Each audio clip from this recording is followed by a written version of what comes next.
What we're experiencing at the moment in the AutoTech and mobility sectors is no less than a revolution. This disruption is driven by a number of factors. First, obviously, there's technological change.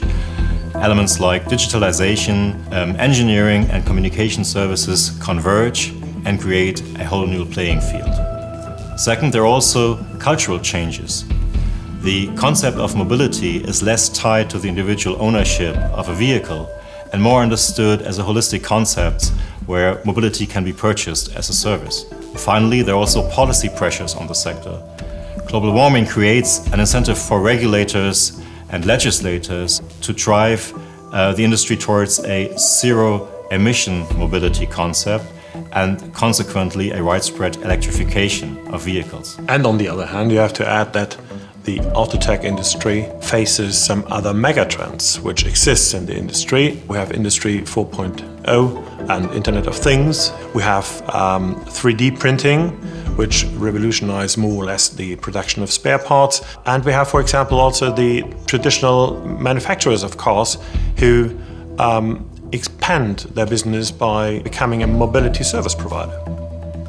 And the existing legal rules can create substantial barriers for new entrants into the market. So imagine a shared mobility provider coming into the European and even German market. That provider may need to obtain licenses to provide its services that may not be easily available. It may need to certify vehicles it is offering. It may need to enter into cooperations with local transportation authorities, with other players in the field. And all that, of course, against the background of the legal challenges that a new business faces anyway, if it is set up in this country. And on the other hand, this is just related to the shared mobility. We also have the other issues like autonomous driving or connectivity. And this not only relates to question of liability, questions of protection of IP rights, also the issue of bring together companies in alliances, of course, forces new answers to questions of competition law.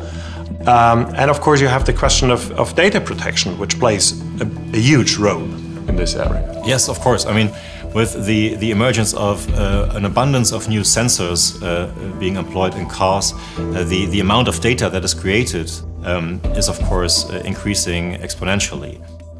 Taylor Wessing is a full service firm. So we provide our expertise and advice in all areas of law.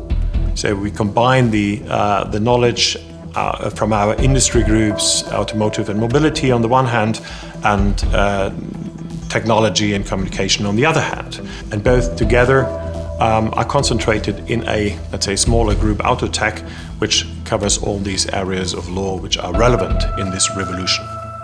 Yeah, I think one thing that bears emphasizing is that we have a great deal of experience advising clients from outside the EU coming into the common market. We do have a representative office in Silicon Valley that helps us to keep in touch with our West Coast clients, irrespective of time differences. And most of all, I think we share that passion for the sector. I mean, this is an exciting time to be a lawyer in this field, and we love to be a part of that process of change that we see happening and hopefully do our tiny little bit to help move it along.